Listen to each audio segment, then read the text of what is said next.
भिक्याने आत जाऊन पाहिले तर बायकोचा जीव खरोखरच गेला होता. त्याने सिंधूला दूर केले. बायकोचे प्रेत खांद्यावर टाकले आणि थोड्याच अंतरावर असलेल्या विहिरीत तिला टाकून दिले. घरी आल्यावर बोडकीला आणि सिंधूला दरडावून सांगितले की कोणी विचारले माझी बायको कशी मेली तर सांगायचे तिने मध्यरात्री विहिरीत उडी मारून जीव दिला. ते ऐकून सिंधू गदागदा रडू लागली. तिचे दुःख तिला आवरता येत नव्हते. भिक्या तिच्या अंगावर ओरडला, आता रडणं बिडणं बंद. तुला सांभाळून घेणारी बाई आता राहिली नाही. तुझा नवरा सुद्धा पळून गेला. त्याची काही आता इथे परत येण्याची हिंमत होणार नाही. आता तू माझी ठेवलेली बाई म्हणून राहायचंस. ते ऐकून सिंधू मटकन खालीच बसली. त्या रात्री तिला काळोखाने जो वेडा घातला तो 3 वर्ष ती त्या वेड्यातच होती. आणि 3 वर्षांनंतर तिचा नवरा आत्ता परतला होता. मध्यरात्री भिक्या घरी परतला. त्याच्या पावलांच्या आवाजाने सिंधूला जाग आली आणि ती पटकन बाहेर आली. तिथेच पडवीत बाकड्याला डोकं टेकून पुरुषा खोकत होता. कोण खोकतय हे बघण्यासाठी भिक्याने कंदील जवळ नेला आणि पुरुषाला बघून तो संतापला.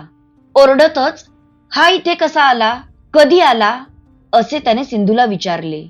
सिंधूने काहीच उत्तर दिले नाही. पुरुषा भिक्याच्या आवाजाने आतल्या आत भीतीने गारठून गेला. भिक्याने विचारले, याला इथे कोणी थारा दिला? पुरुषाला खोकल्याची उबळ आली. खोकून खोकून बेजार झालेल्या पुरुषाच्या बोकोटीला पकडून भिक्या त्याला हकलू लागला. सिंधू गयावया करू लागली. म्हणाली, त्यांना बरे नाहीये. ताप आहे त्यांच्या अंगात. आता यावेळी ते कुठे जातील? भिक्या म्हणाला, जाईल स्मशानात. मला काय त्याचे? असे म्हणून त्याने पुरुषाला ढकलायला सुरुवात केली. पुरुषा भीतीने, थंडीने, खोकल्याच्या असह्य ताणाने थरथरत होता. तो भिक्याला म्हणाला, मी जातो इथून, पण दृष्टांत झाला म्हणून आलो. स्वामी स्वप्नात येऊन म्हणाले, माझ्या मूळ स्थानावर जा. अजून माझी कोणी समाधी बांधली नाहीये. तुम्ही अजूनही समाधी बांधली नाही ना? पण आता मी आलो आहे.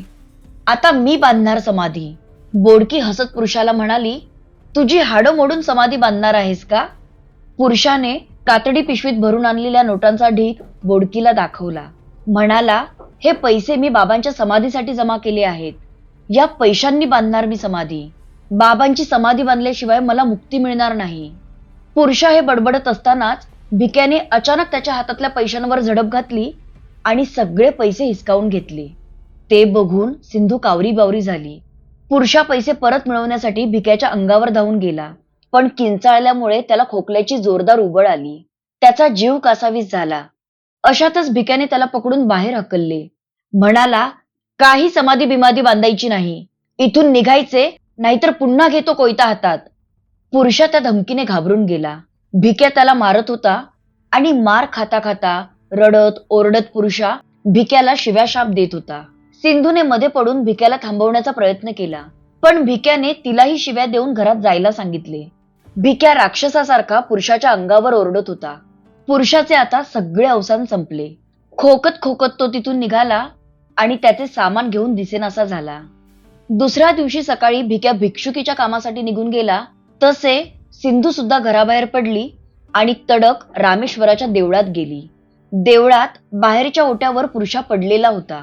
आजूबाजूला त्याची रक्ताळलेली थुंकी सांडली होती.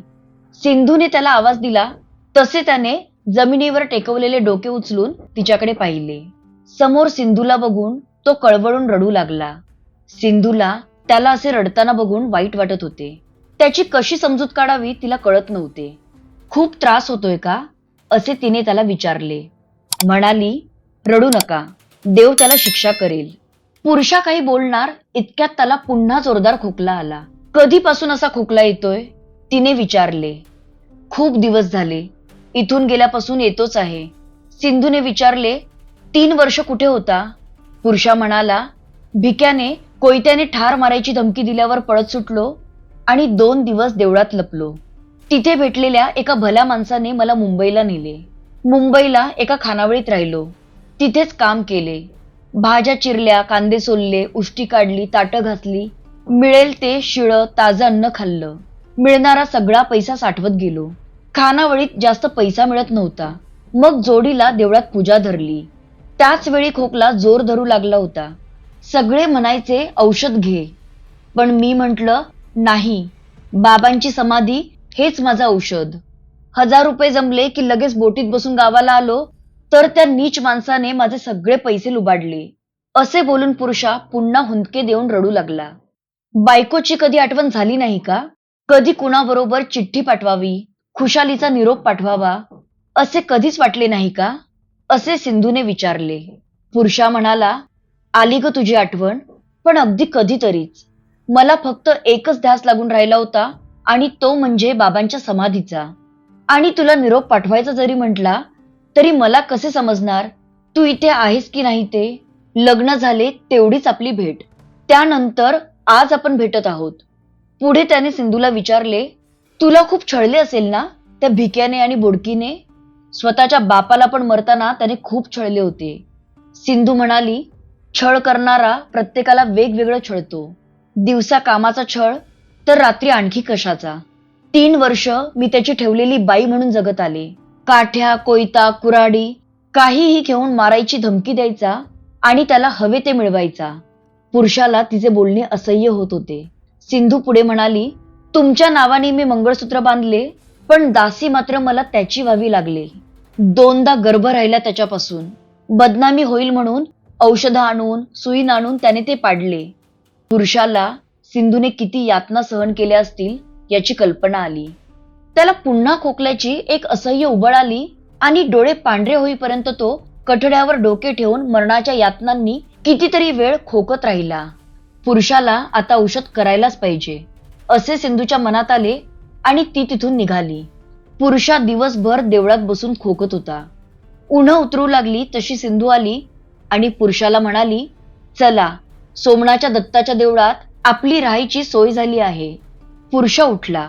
सिंधूचा आधार घेऊन तो दत्ताच्या देवळात आला. तिथे एका खोलीत फाटक्या सतरंजीवर तिने पुरुषाला झोपवले. टेकायला जुन्या लुगड्याचा गोळा करून दिला. थुंकी साठवायला एक मोठी करवंटी आणून दिली. मग सगळीकडे फिरून फिरून तिने संसाराचे सामान गोळा केले. 1-2 पातेली, पळ्या, मातीची घागर, तसेच मुठभर तांदूळ, डाळ, मीठ, मोहरी, लाकूड फाटा, हे सगळे तिने जमा केले. 3 दगड मांडून चूल केली आणि आमटी भात करून तिने नवऱ्याला जेवू घातले. तिला तिचे आयुष्य कृतार्थ झाल्यासारखे वाटले. सिंधू पुरुषाला म्हणाली, आता नीट जेवायचे, औषध पाणी करायचे. पुरुषाने विचारले, पैसे कुठून आणायचे? ती म्हणाली, तुम्ही आणलेले आहेत ना, ते पुरतील तुम्ही बरे होईपर्यंत. बरे झाल्यावर तुम्ही भिक्षुकी कराल ना 4 घरची. पुरुषा वैतागून म्हणाला, ते पैसे मी बाबांच्या समाधीसाठी जपून ठेवले आहेत, त्याला हात लावायचा नाही. सिंधू काळजीने म्हणाली, पण भिक्याने ते पैसे परत दिले नाहीत तर?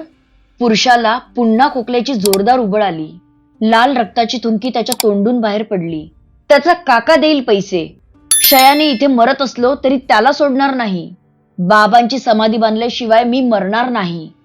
पुरुषाचे रोज असेच चालू होते. समाधी बांधायची आहे असा एकच घोषा त्याचा चालू असायचा. अंगात त्राण नसला तरी त्वेषाने तो भिक्याच्या घरची वाट चालू लागायचा. वाटेतच खोकून खोकून कुठेतरी अर्धमेला होऊन बसायचा.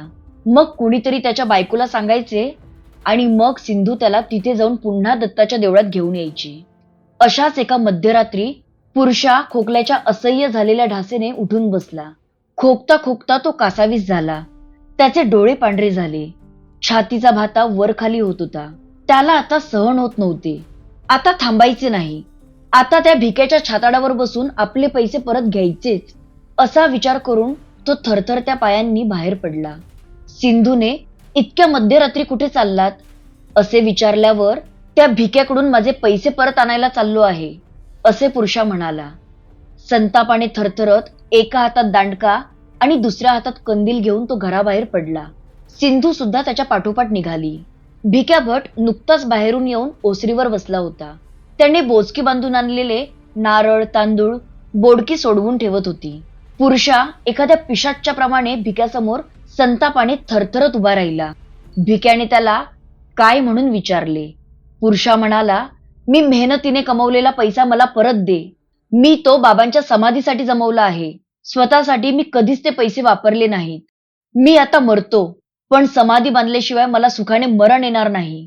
ते पैसे माझे मला परत दे. जीवाच्या आकांताने पुरुषा बोलत होता. बोलता बोलता आलेल्या खोकल्याच्या ढासेने तो कळवळून खाली बसला. सिंधू तोपर्यंत तिथे येऊन पोहोचली होती. पुरुषाला सावरायला ती पुढे झाली. सिंधूला बघताच भिक्याच्या वासना पुन्हा जाग्या झाल्या. तो पुरुषाला म्हणाला, तुला तुझे पैसे हवेत ना? आज चल, देतो. बांध माझ्या बापाची समाधी. पुरुषा आनंदाने वेडा झाला. तो घरात गेला. त्याच्या पाठोपाठ सिंधू आणि मग भिक्याही गेले. बोडकीने आतून दाराला कडी लावली आणि कंदील घेऊन ती सुद्धा आत गेली. सगळे देवघरात गेले. पुरुषा पैशांच्या पेटीकडे धावला. भिक्याने पेटीचे कुलूप उघडले. आत नोटांच्या थप्प्या होत्या. पुरुषाने झडप घालून त्याच्या नोटा उपसून काढल्या आणि म्हणाला, या माझ्या नोटा. भिक्या शांतपणे म्हणाला, त्या सगळ्या नोटा आत ठेव.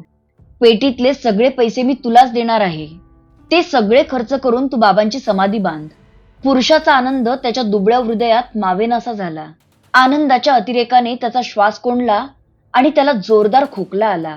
बाबा, अशी आरोळी ठोकून तो देवाच्या समोर तसाच खोकत बसला. भिक्याने सिंधूला आतून पाणी आणायला सांगितले. तिच्या पाठोपाठ तिला कंदील दाखवण्यासाठी बोडकी सुद्धा गेली.